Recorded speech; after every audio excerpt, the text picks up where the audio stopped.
Hello, boys and girls. Greg from the Scary Spirits podcast here to make you another cocktail. This week's cocktail is the Shapeshifter, and it is the featured cocktail in today's episode. I'm going to start shaker with ice. To that, we're going to add tequila, because Karen likes tequila. 1 shot.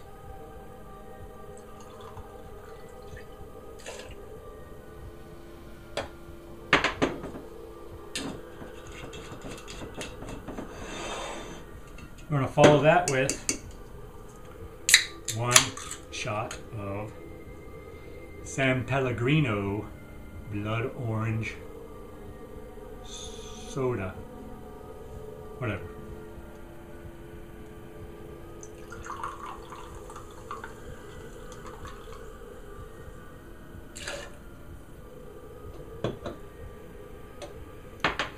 Next, Chambord.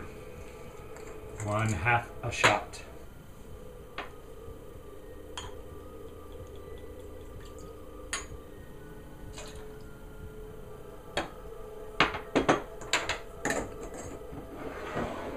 And then finally, lime juice. Another 1/2 a shot.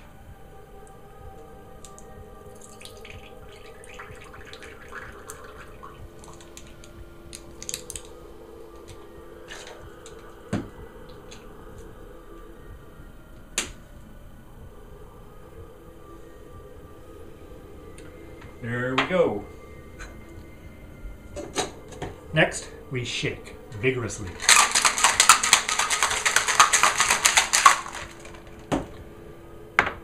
Take our rocks glass with ice.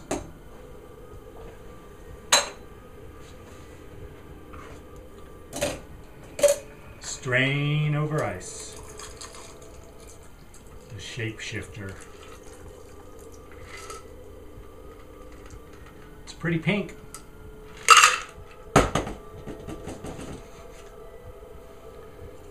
There you have it, boys and girls. The Shapeshifter.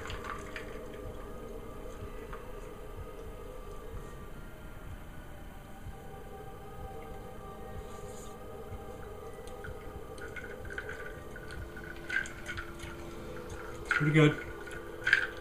Definitely get the tequila.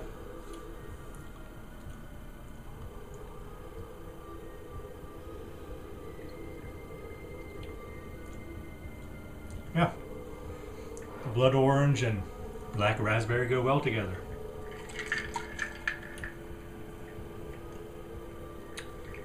Thanks for watching. Hope you enjoy the podcast. See ya. Every kid has that one cool uncle. You know the one who never seemed to grow up and start adulting. He's every kid's favorite. In this week's episode of the Scary Spirits podcast, Silver Bullet, we meet this uncle, and it's a really good thing Uncle Red is around, even with his 3 divorces. He really comes through for Marty and Jane. So if you have or had an Uncle Red in your life, thank your lucky stars. And if you don't or didn't, step up and be one. And don't wimp out, ladies. Auntie Reds are really awesome too. Cheers. Welcome to the Scary Spirits podcast. Please be advised that the presenters may use adult language and or discuss adult situations. This podcast is not intended for younger listeners or those that may be easily offended. So, if you're ready, let's go.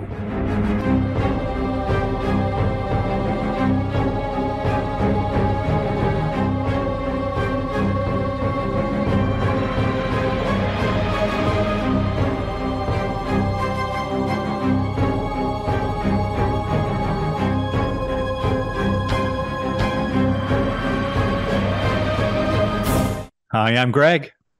Hey, I'm Karen. And welcome to the Scary Spirits podcast, the podcast that combines the two very different yet highly compatible worlds of scary films and alcoholic spirits. What could possibly go wrong? Indeed. How are you, Karen? I'm doing great. How are you, Greg? I'm wonderful, Karen. Thank you for asking. It's what we do. Why are you wonderful?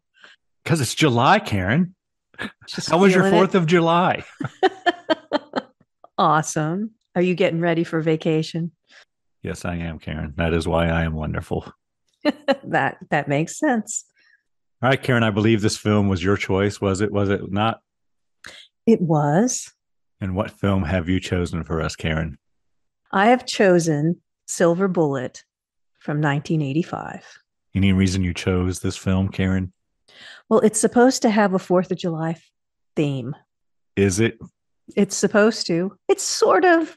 The 4th of July appears in it. Does it? Sort of.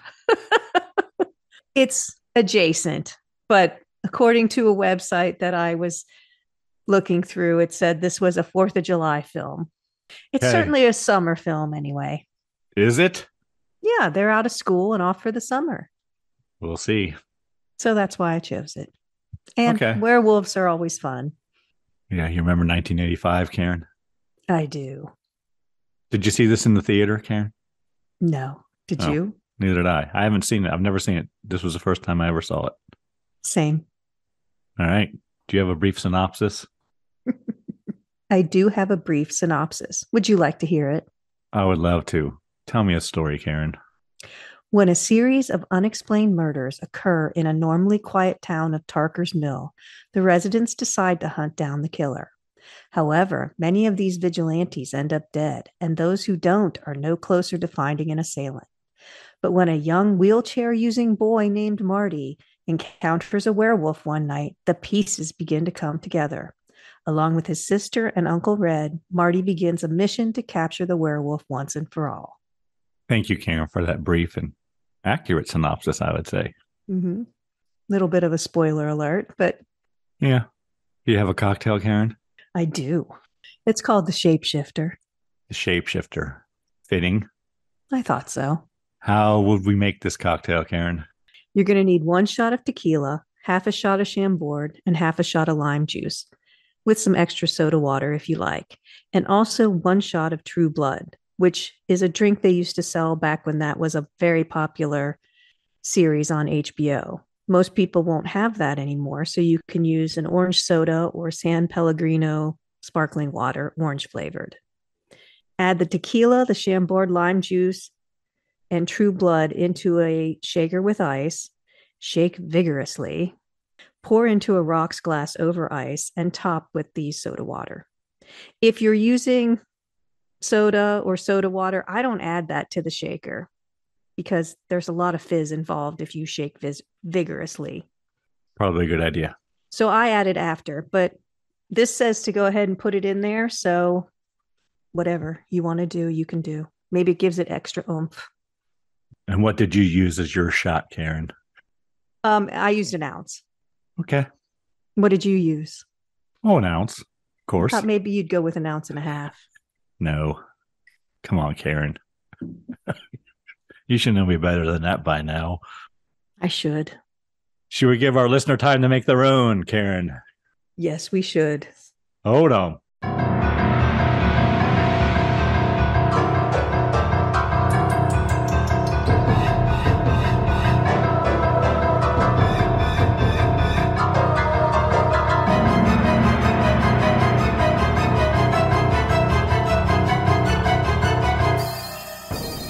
And we're back.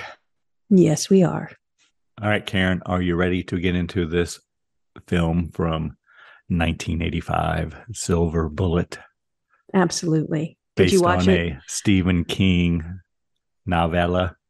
Which I didn't know when I picked it. Did you watch it on Amazon? I did, Karen. Did you watch it on Amazon? I did. So the first thing that came up for me was rated R for violence, alcohol use, and foul language. Apparently, they don't care about the smoking. Nope, not anymore. We have credits, and while the credits play, there is a full moon. And it does say, based on the novelette, Karen, Cycle of the Werewolf by Stephen King. He also wrote the screenplay. I saw that. I saw that too. Good thing he didn't direct it.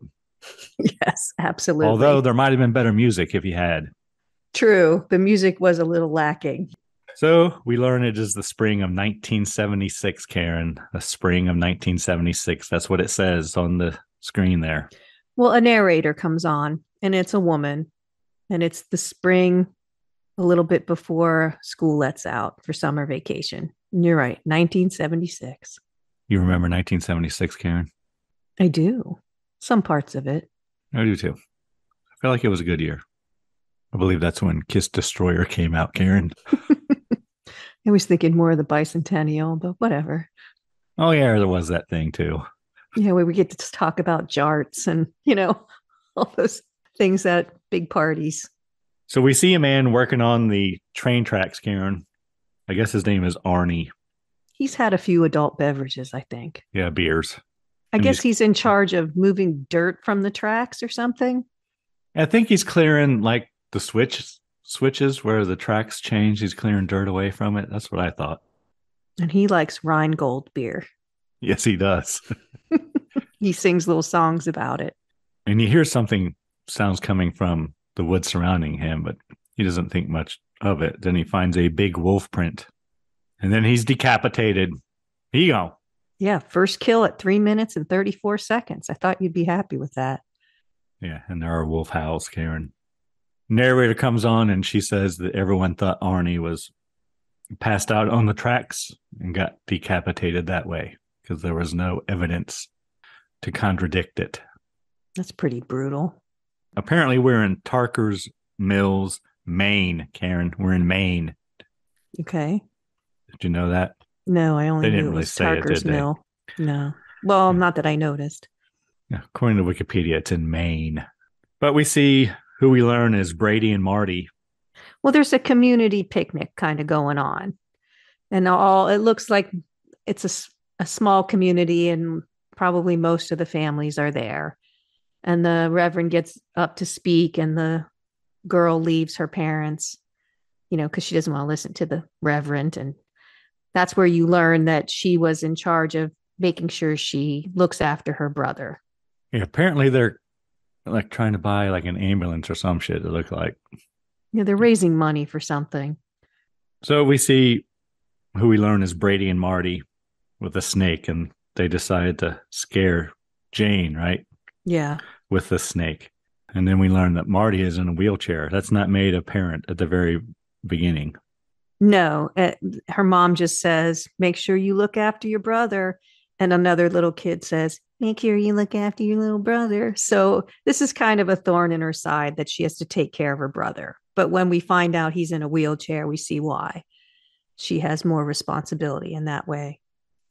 Although he seems like he can take care of himself pretty well, Karen, throughout the film. He's got some amazing upper body strength. Let's just say that. But they scare Jane. Well, they call her Janie, but they scare her with the snake. She falls over and ruins her pantyhose and then falls into a puddle. Yeah. And her brother does seem a little remorseful at that point. Brady takes it a little too far. He does. And Jane goes into the woods to remove her pantyhose, I guess, into a wooded area. And to cry. And she overhears two people arguing about a pregnancy or a supposed pregnancy, Karen. The man saying it's not his, and he stomps off. The and the woman woman's is left. Yeah, she's left crying on the bench. Quite distressed. Well, as you would be.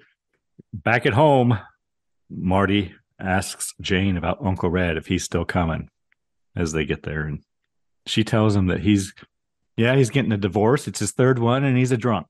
Okay. On that note, because they kept harping on it was his third divorce, I know you're going to love this. Where do you think is the highest divorce rate in the world? In the world, Karen? Yes. Are you looking for a country or a city or what? Yeah, or a state or no, a country. I'm pretty sure it's probably the United States. You would think so, but it's not. The United States is third. Third. It's probably some godless nation, Karen. What could it be? It's the Maldives. There you go. And Belarus is next. And right after the United States. Well, is it most Divorces or per capita or some shit like that. How many inhabitants per 1,000, per capita population? Yeah. So in the Maldives, it's 10, almost 11. Well, there ain't a lot of people there. They even it out by population. It's per 1,000 people. Yeah. There's a lot more people in the United States, I'm pretty sure. Well, maybe not. Hell, I don't know. Maybe I'm not. But it's still just per 1,000. So anyway, they're at 11. The Belarus is 4.6, and the United States is 4.3. Cuba comes in 4. Yeah, but total numbers, there's a lot more in the United States, though. Well, total numbers, yes. Did I say I meant divorce rate? I should have said. So you're right. But yes, the highest divorce rate is in the Maldives. And then, do you know who has been divorced the most times as a celebrity? Living celebrity, Karen? No, male or female. No. I know Elizabeth Taylor was married a bunch of times. That's what everybody would guess, I think. And she was divorced 7 times. But Lana Turner beat her. Lana Turner was divorced 8 times. And the male celebrity with the most divorces, which I think I might have known, Mickey Rooney, was divorced 7 times. But they just really harp on the fact that it's his 3rd divorce. Well, it's 1976, Karen. Still, I mean, he's not an old man either, so he's got room for a few more. So in the middle of the night, cut to the middle of the night, Marty comes into his sister's bedroom and puts some money on her nightstand and tells her it's that so she can buy a new pair of hose, and asks if it is enough.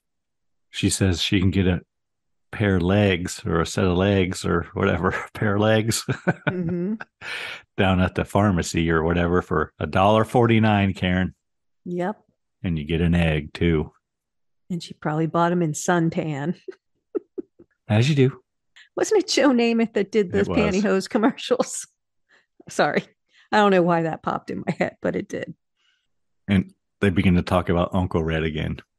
Next, we cut to the pregnant woman, and she's taking pills, Karen. Some red ones, some big red pills. And lots of them. I said it seems like she's trying to commit suicide, and she doesn't care if she's going to hell. So she mentions that people who commit suicide go to hell. But something is approaching from outside, Karen. It is. And she's shoving those pills in. A big hairy arm climbs the trellis up to her room. Yes. And the werewolf attacks her.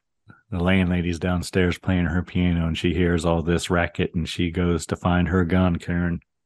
Oh, I thought it was her mother, but maybe it is her landlady. I think it's probably her landlady. Could be her mom. I don't know. She runs upstairs, but she gone. She's a the mess. woman who was trying to commit suicide is gone. She's pretty brutally mauled. Cut to the sheriff's office, Karen, and apparently the sheriff is calling in for help. He wants to get some detectives from the state or some shit. Which never show up as far as I can tell. No, they don't. But he's smoking. He is, Karen. And we cut to the townsfolk in the bar, and they're arguing about the ineptitude of the sheriff, more or less, right? Yep. He just say, Joe Holler couldn't find his own radioactive ass with a Geiger counter. Like, that was an interesting put down. Next, we see Marty riding home in his motorized wheelchair, called the Silver Bullet, Karen, riding home from school. He rides home with Tammy on her bicycle. And he and Tammy ride past the house where the woman was killed. And they stop and gulp. They get back to Tammy's house, and she thanks Marty for, riding home with her, and said that she is scared of noises she hears coming from the shack behind their house, Karen. Just then, Tammy's dad comes out and calls her in. And for living in Maine, Tammy's family has a very southern drawl, it sounded like. They do. She definitely did have a southern drawl. Her dad makes some disparaging comments about disabled people, but Tammy gives Marty a quick kiss on the cheek. And that gets a big smile. Yeah, I wrote, I don't think Tammy's dad likes her hanging out with Marty. I don't think so either. Cut to Marty and Uncle Red playing poker, Karen. We do see Marty on his way home almost run out of gas in his motorized wheelchair, which is something that plays a little bit into it later. But yeah, then they're playing cards and drinking. Well, Uncle Red's drinking a wild turkey. Marty's just drinking a Coca-Cola. Yeah, they're playing poker and they're gambling for baseball cards, I believe, Karen. That's what it seemed like. Did you have baseball card collection? Did I? Yeah. Or do you? You still I do? I still do. I still have mine. Did you, Karen? No. That stale bubble gum that came with it? It was fine. Or did you not open the packages? You've opened all the packages, Oh, yeah, they're right? all opened. Yeah. Okay. But Marty's mom is not pleased. Marty goes to bed and she and Red argue about Marty. Yeah, that's his sister. So Marty's mom is Uncle Red's sister. Next, cut back to Tammy's house, and Dad is settling in to watch the wrestling match, Karen. Big time wrestling. The beers he's drinking, the bottles remind me of Red Stripe, but I'm not sure that that's what they are. It was Hudipole. Is it? Mm-hmm. Okay. I could read it. It was Hudipole. He hears a noise coming from the shed, Karen. So he gets his shotgun off the wall. He does, and he puts one shell in it. He's got one shot. He said it was rock salt. That's what he said. But so what is, can you explain that?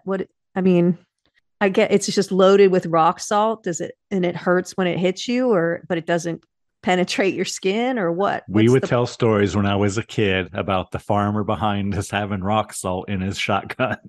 Yeah, so I guess it's supposed to be not as lethal, but he just put the shotgun shell in. I don't know. Well, he mentions rock salt, but I don't. He does. Really, that just doesn't seem like it would be good for the shotgun to have salt in it. I don't know. I don't know anything about it. I was just wondering if you could shed some light. Clean it after you shoot it, Karen. Oh, okay. So he goes out to the shed, and all of his pots are all busted up, all of his flower pots. Well, it's like a miracle shed. Didn't it look little from the outside? And then when he goes in, it's like a mansion in there. It's like a greenhouse. It kind of is. You're right. Well, there is a greenhouse attached to it. Oh, okay. But I didn't see that. So when he goes in the little tiny leaning, dilapidated shed, he walks in, and then there's this whole, like a whole nother house full of plants. And he's very pissed that somebody's knocking over his pots. Yep. And as he's walking through the shed, we see eyes underneath him, apparently under the floor, Karen. Yeah, it looks like there's a couple floorboards missing. Then there's a spider jump scare, which is totally on a string. Then the wolf busts up through the floor and grabs Tammy's dad, impaling him with a piece of the wood flooring as he pulls him down into the depths of the greenhouse dirt floor. Here you go. Then we see men reading a newspaper. I think they're in a store or something. They're reading the Tarker's Mills Press Herald, Karen. Did you make a note of the headline? I did not. It says, maniac claims another victim. Police investigation yields no clues. Town shaken. Did you make a note of the date on the newspaper, Karen? No, what was it? September 8th, 1980. Oh, well, that's a problem. So we've jumped a whole year and a half almost. We started in spring, and now the paper says it's September 1980. But we were in 76. Yeah, you're right. A lot more than one year. Yeah. I was thinking 79. We were in spring of 76. So they're still having this happen 4 years later? I don't know. The X-ray or whatever said it was a mess up. But so it's but not I think the September date is correct. Okay. So it's not a foreshadowing that they're still going to have werewolves in this place in 1980. No, but we're way past 4th of July now, Karen. But we're not, because they're not in school yet. All right. Okay, I'm just telling you what it said, Karen. I don't know. Okay. And then as they're reading the newspaper, there's a radio playing, and there's talk of a curfew at 5:00. So we learn about that. Did you catch that, Karen? Yeah, that there was a curfew. I didn't catch what time. And the mayor runs into the sheriff there, and I think he's up for re-election, which would be in the fall, wouldn't it, Karen? Because he's wearing a campaign button. He wants to know if there's any leads. Sheriff's got nothing. And we see Marty and Brady flying a kite. Kites, I guess. 2 kites, yeah. And Marty climbs a tree to get his kite. I know. Using that upper body strength, Karen. It's crazy. We used to fly kites all the time. Did you fly kites a lot? I did. Usually in the spring, though. Yeah, because you had to have the right wind, or they wouldn't go up. We had bigger fields around our house, but that's something we did all the time. And I tried to get my kids to do it. They weren't really interested in it. We used to spend hours doing it. I guess we're simple-minded. I don't know. My wife bought my son a huge kite when he was a kid, and we used to take it to Florida and fly it on the beach. It was one of those with the really long tail, like a dragon or something. That's cool. We just had those cheap paper ones that would break, and you couldn't fix them because if you put tape on it, it would throw off the balance and it would just go in a circle. But we would put long tails on them and stuff. But that was a thing, I think, flying kites, those paper kind of kites that they were flying. Way back in 1976, Karen. Yeah. So then Jane comes to get Marty because it's past supper time, and plus there's a 5 o'clock curfew. But Brady says he's going to stay behind and fly his smiley face kite. Marty looks concerned about that, but does leave. And plus there's ominous music playing, Karen. True. That helps.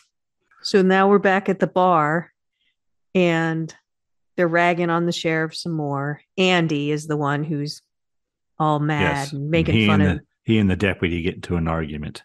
Yeah. But before anything can really happen, a man walks in. Who we learn is Brady's father. Looking for his son. Has anyone seen my son, Brady? That's not a good sign. Nope. No one has seen him. And we see the sheriff dragging a bloody kite behind him as he walks from the park. And he's reciting some Hail Marys or something, ain't he, Karen? It's a Hail Mary, yes. He's a bit traumatized. As you would be. Well, I think one, it's a child, and two, I don't think this small town is really used to a lot of grisly murders like this. Brady's dad arrives. Sheriff tries to stop him, but he goes up to the body. There you go. And we cut to the funeral, Karen.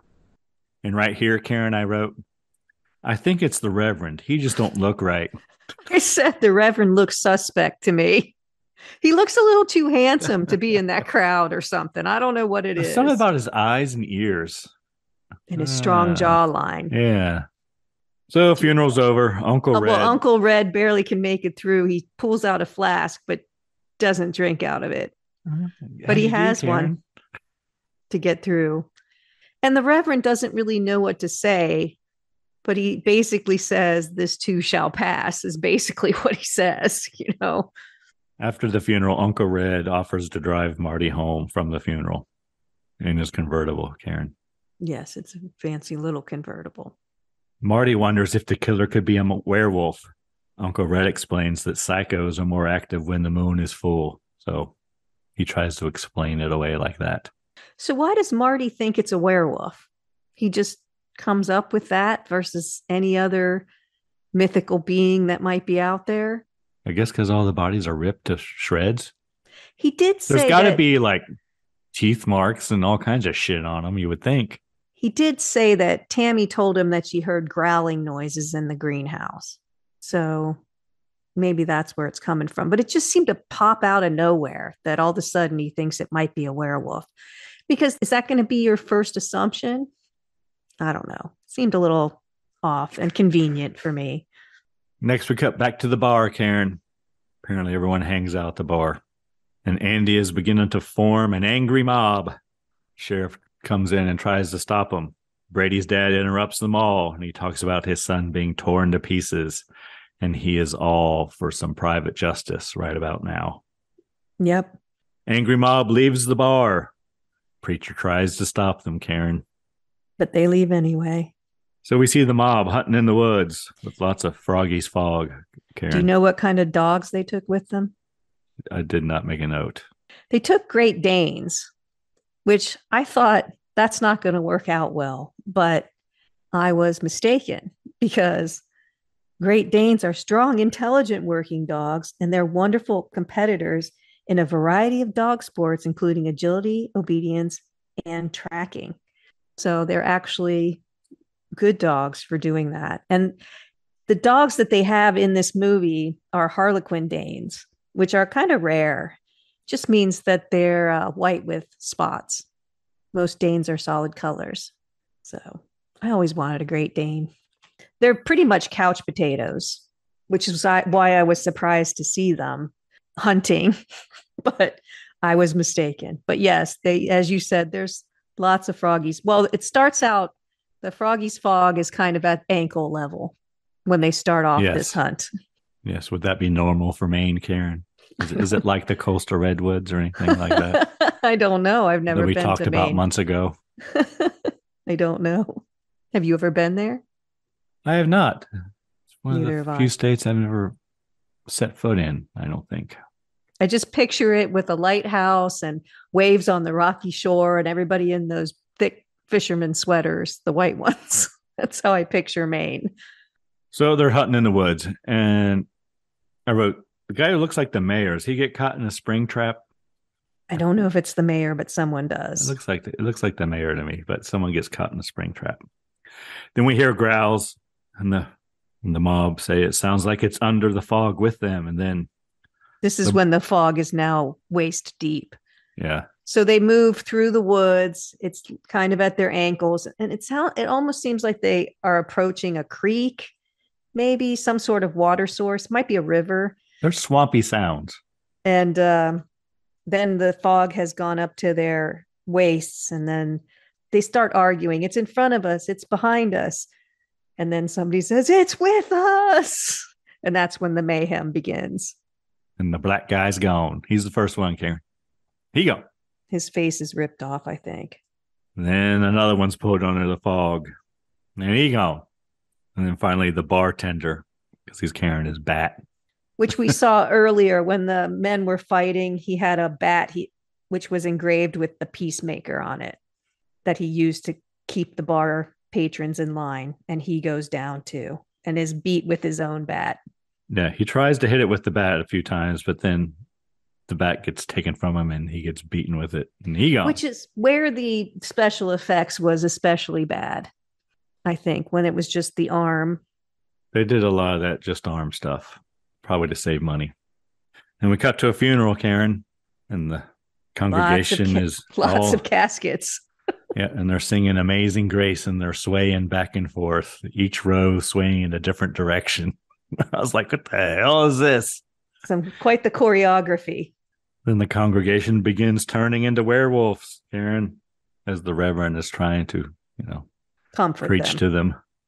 Not terrible special effects. Each person changed into a different werewolf. Yeah, different makeup for each one of them. Yeah. I mean, they didn't just... Wasn't a lot of transformation, but there were shots of them all in different stages of becoming werewolves.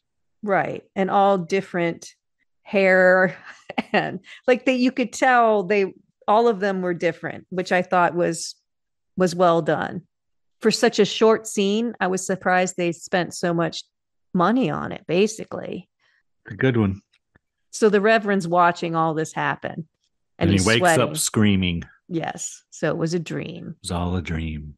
And he says as he lays back down, let it end, dear God, let it end.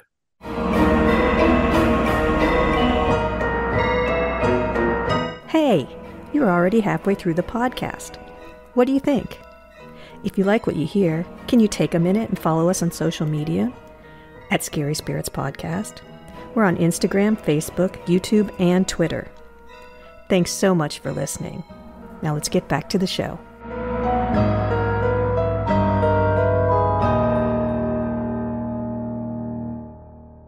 Cut to a fair, carnival, whatever, but it's all fenced up, Karen.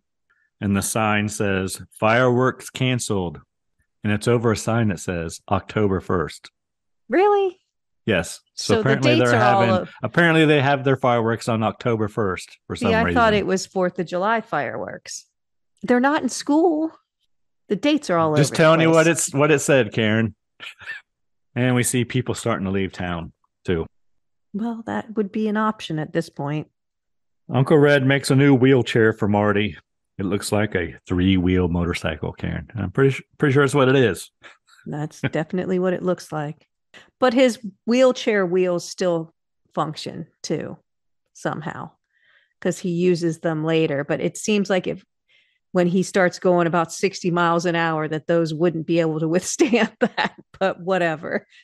True. It's a cool looking wheelchair, an upgrade from his current silver bullet. Marty takes it for a ride. There was a whole thing of him speeding down the road, doing wheelies and whatnot. A montage, you mean? Yes, a montage. See, then they're eating at a picnic, and this is what I thought was the 4th of July. They're eating at a picnic, and Uncle Red's got to leave. But before he does, he gives Marty a bag of fireworks. And he tells him, Karen, you're going to have 4th of July in September. He did say that, but I thought he meant hold on to him for a while. Then Uncle Red leaves. Apparently that night, Marty sneaks out using his upper body strength again. Yeah, he goes out his window and climbs down the trellis with just his arms. Yeah, it looks like a antenna tower. Oh, like an amateur radio antenna tower kind of thing. But still, that's impressive. Oh, I know. Not as impressive as later, but because going down, that's one thing. So he sneaks out and takes his fireworks to a bridge and lights them off. Which actually was fairly safe. He's doing it near the water, not in the middle of the dry field.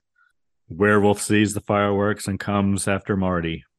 Marty shoots him in the left eye with the rocket that Uncle Red told him to save for last because he'd really like it. So he lights the rocket and fires it at the werewolf and shoots his eye out, basically. Yeah, and Marty races home. We used to shoot bottle rockets at each other. Did you do that? Never, Karen. No. Okay. They were much, much smaller than this rocket that he used.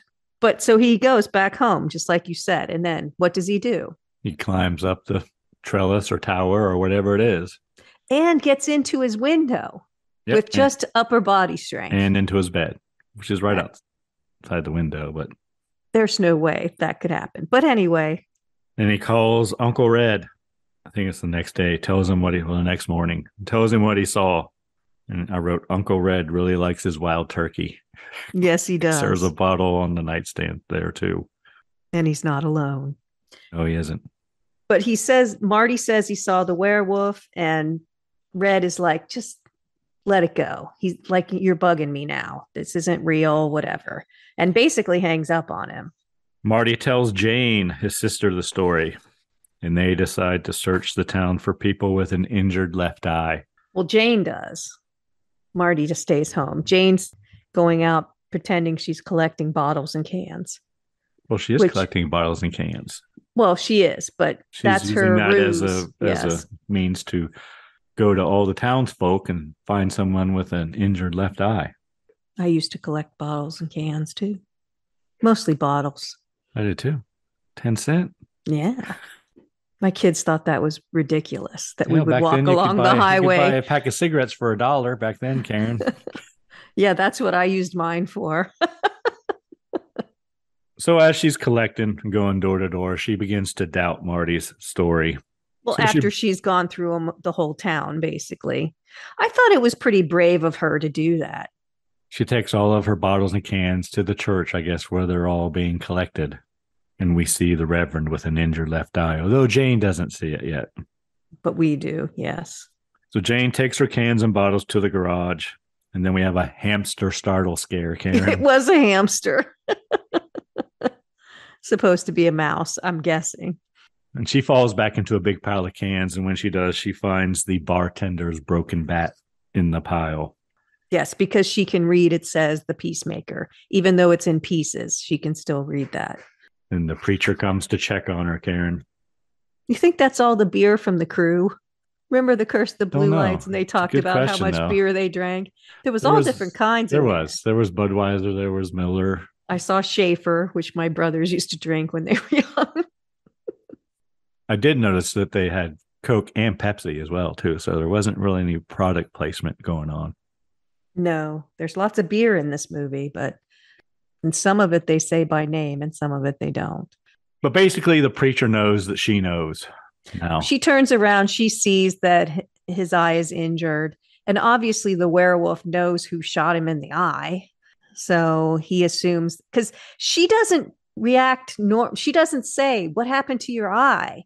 or, "Oh, Reverend, wow, are you okay?" or anything. She just stares at his eye and starts to freak out. So he knows for sure she knows. Most werewolf stories, the werewolf does not know what they do when they're the wolf. They don't have any recollection afterwards. True, but this one seems to. Yes, he definitely knows.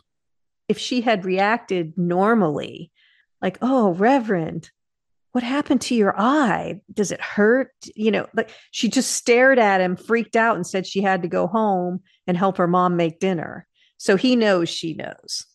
And then Marty begins to send anonymous letters, Karen, to the Reverend, saying that he knows what he is and that he should kill himself. Ransom notes. So he's cutting words out of newspapers and magazines. Yep, they tell Uncle Red what they've been doing. Well, and Jane's mailing them for him. They try to convince Uncle Red. I like Uncle Red, Karen. I bet you do. We do see the Reverend is receiving and reading these notes. Uncle Red says he's a little too old to be playing the Hardy Boys versus the Reverend Werewolf. Yay, Sean Cassidy reference. Woot woot. I don't know when that was out. What about Parker Stevenson? When did that come out? Was that popular when this was popular? It seems about right. I tell you what, I was going to marry Sean Cassidy. If I could just get to California, I knew he would marry 12-year-old me or 11-year-old me. That was my Christy McNichol phase, Karen. Hardy Boys ran from 77 to 79, Karen.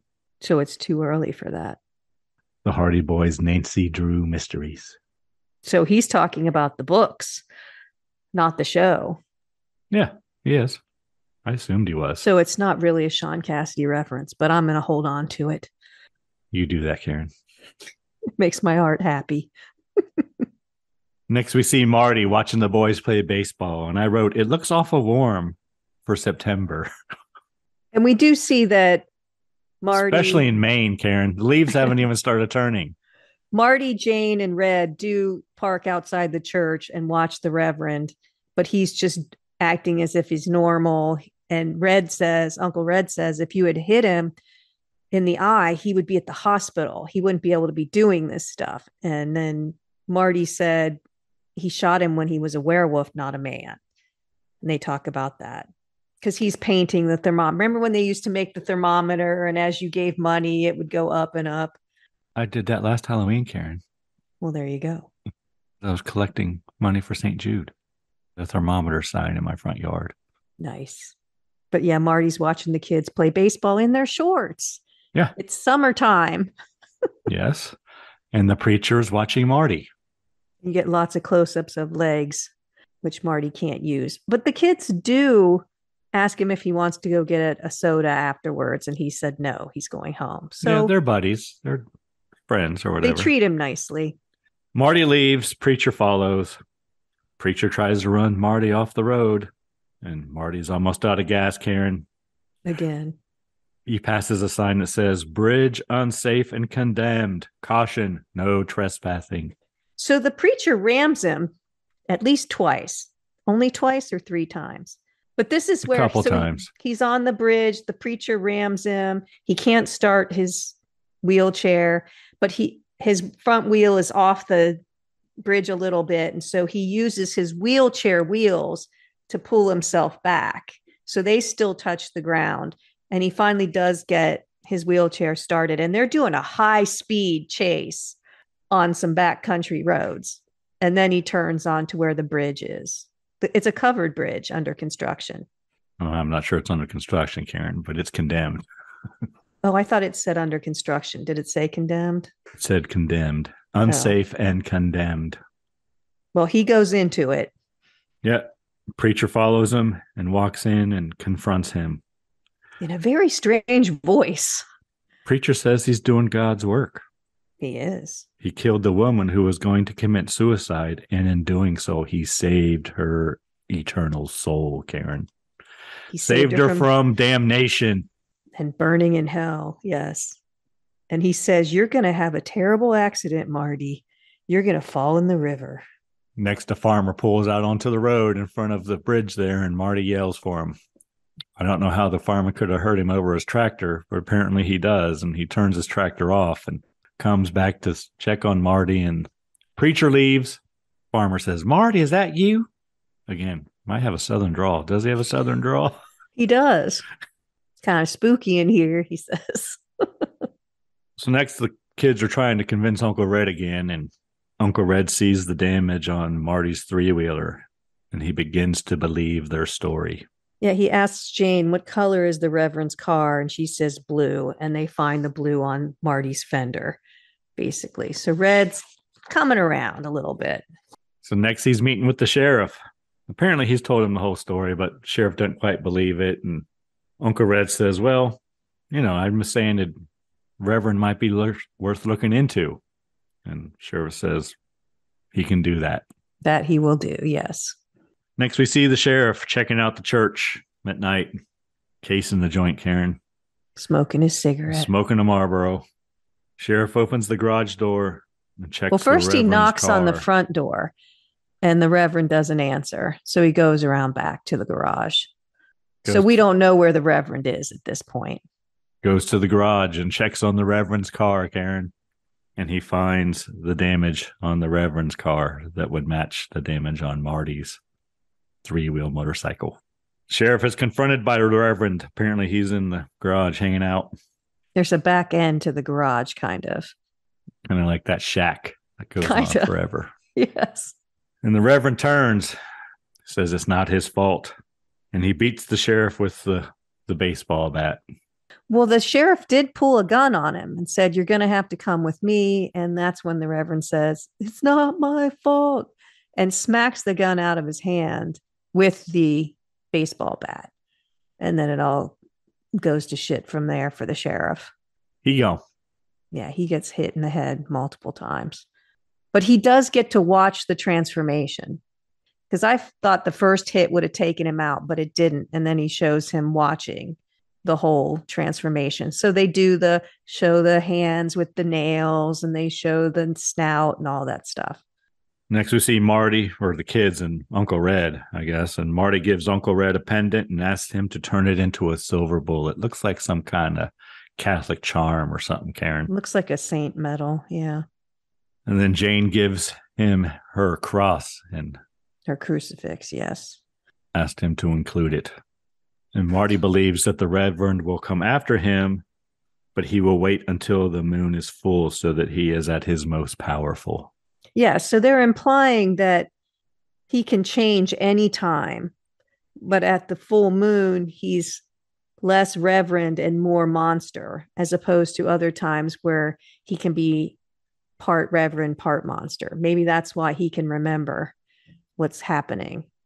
Uncle Red goes to the gunsmith and has him make a silver bullet. He explains that his nephew has discovered the Lone Ranger and wants a silver bullet. They do say that Marty has been researching werewolves, and there's lots of differences between different folklore. But the one thing that seems to stay consistent is you can kill them with silver. And we have a little montage of the gunsmith making the bullet, and he seems very proud of his work, Karen. He does. Just so happens the next full moon is Halloween, Karen. October 31st, Halloween weekend. Red sends Marty and Jane's parents off, telling them he happened to win a romantic weekend in Publishers Clearinghouse, but since he's divorcing his wife, they need to take it. So he's alone with the kids in the house. Cut to the national anthem playing on the TV, Karen. Programming's over. It's almost 3 a.m. And then ant races. And Red burns his fingers on his Marlboro. He fell asleep with a lit cigarette in his hand. They're all asleep. Red wants to send the kids to bed. Just then, Jane sees the werewolf in the window. And Red goes and looks, but he doesn't see anything out there. And he's starting to think this is all just crazy talk.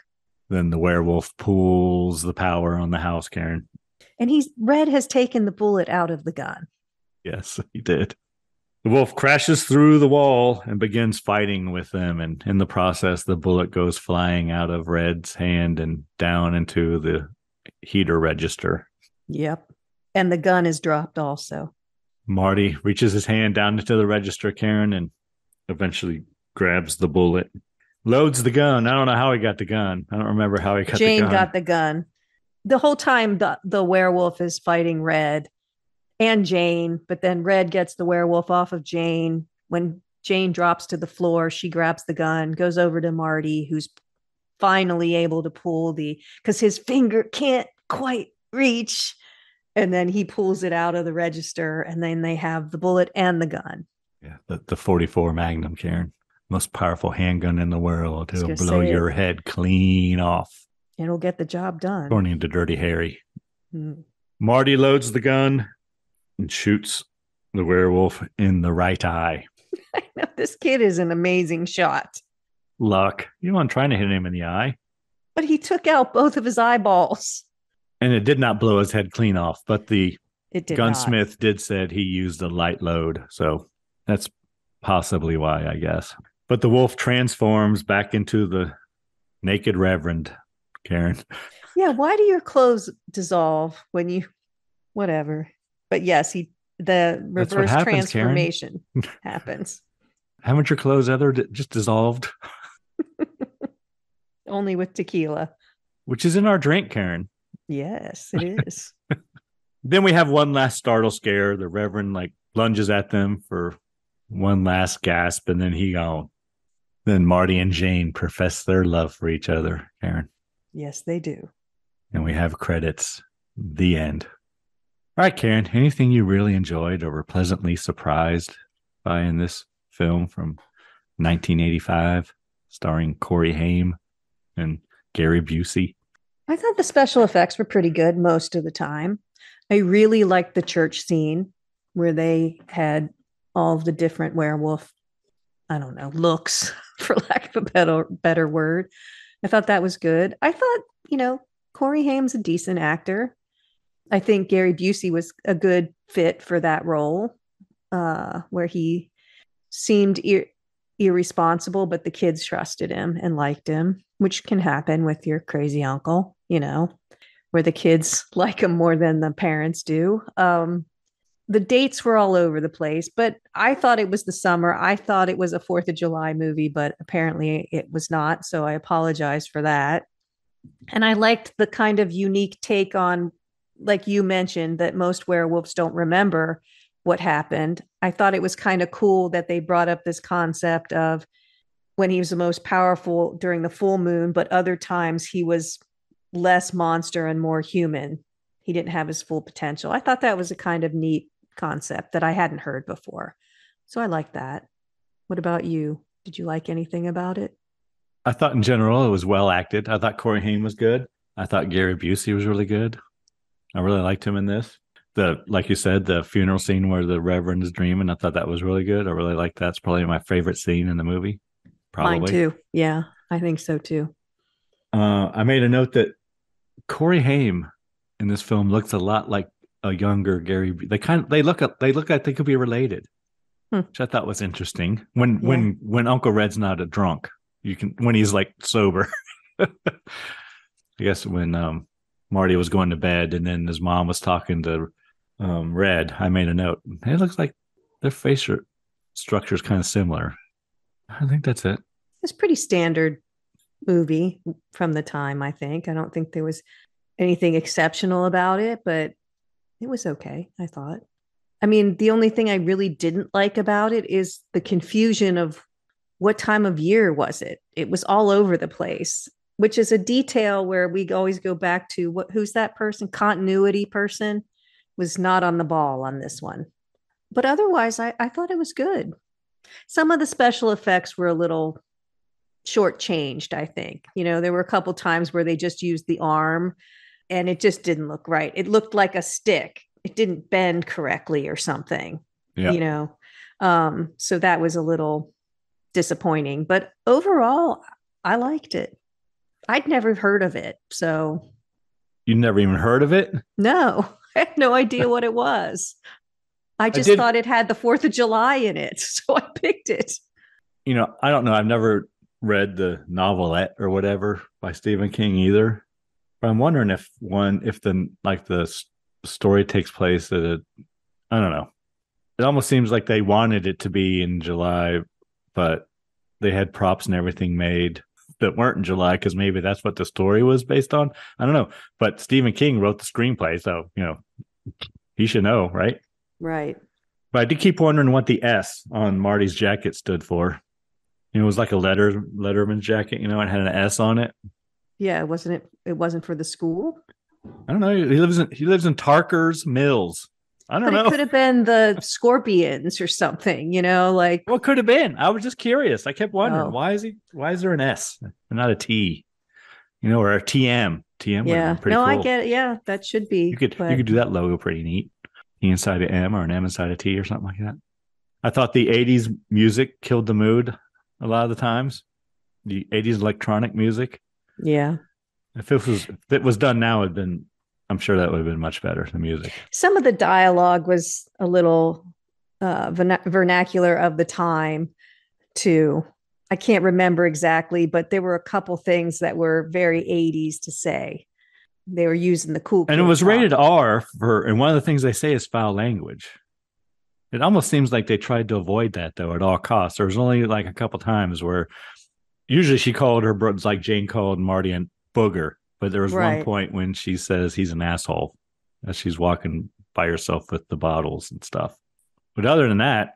Yeah, and I think Uncle Red says he feels like an ass, like they're making an ass out of him or something. But there weren't really swear words in it, or what we would consider harsher swear words. No. All right, Karen. Anything else? No, I thought it was fine. It was easy to watch. Sometimes I'm watching the minutes, like how much longer. I think the action was nicely placed. It wasn't all in the last 20 minutes like some of the movies are. You got killing right up front, killings through the whole thing. So the action kept you entertained. There wasn't a lot of character development. Like people were, the asshole in the bar and the inept cop, and there wasn't really time for that because they were just killing random people. Makeup was pretty good, but we didn't really have a good transformation scene, except for the end one where he changed back into the werewolf. He did go back into the Reverend. And they did a little bit of it in the garage. For some reason, they made the sheriff watch it. But it wasn't terrible, the special effects, I didn't think. The backwards one was pretty neat. All right, Karen, what kind of cocktail rating you want to give this film? I think it's a 3. Do you have a problem with that? Nope. Works for me. Any comments on your drink, Karen? I think I like tequila. The Shapeshifter. Do you? You think you like tequila? I think I do. It's tasty. It's a good one.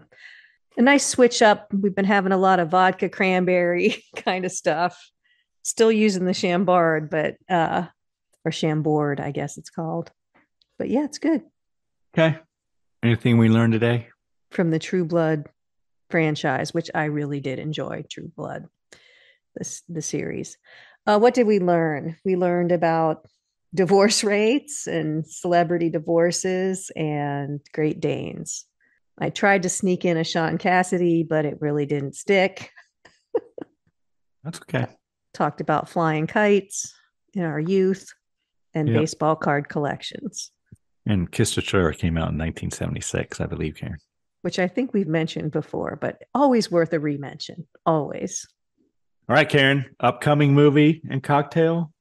It's all you. What do you got? Next week, we will be talking about the 1927 film, The Unknown, starring Lon Chaney. Another silent film, Karen. Interesting. Why did you pick that movie? Our next episode comes out on July 12th, Karen, and that just happens to be Todd Browning's birthday, who directed The Unknown and Dracula and a bunch of other early horror films. He was born July 12th, 1882, Karen. 1882. Wow. Greg, do you have a cocktail to go with that movie? I do, Karen. And what's that? It is called the Sour Feet. That sounds delicious. What's in that? We're going to need Jägermeister, Oh, come on. gin, lime juice, and Sprat. Do I want to know how this hooks into the movie? You'll see, I think. All right. Well, it should be interesting. All right, Karen, anyone you need to thank this week? Well, I'd like to thank our listener, Greg. There's a lot of podcasts out there. Thanks for spending time with us. What about you? Karen, I need to once again thank the band Verse 13 for providing all the music in the Scary Spirits podcast. The music definitely makes the podcast better. Anything else, Karen? Please drink responsibly. Yes. Hey, it's Karen, and I'm here to talk to you about getting social with us. Did you know you can follow us on Facebook, Instagram, and YouTube at Scary Spirits Podcast? Or check out our website, scaryspirits.com. If you have something to say, email us at info@scaryspirits.com. And as always, thanks so much for listening. Please drink responsibly.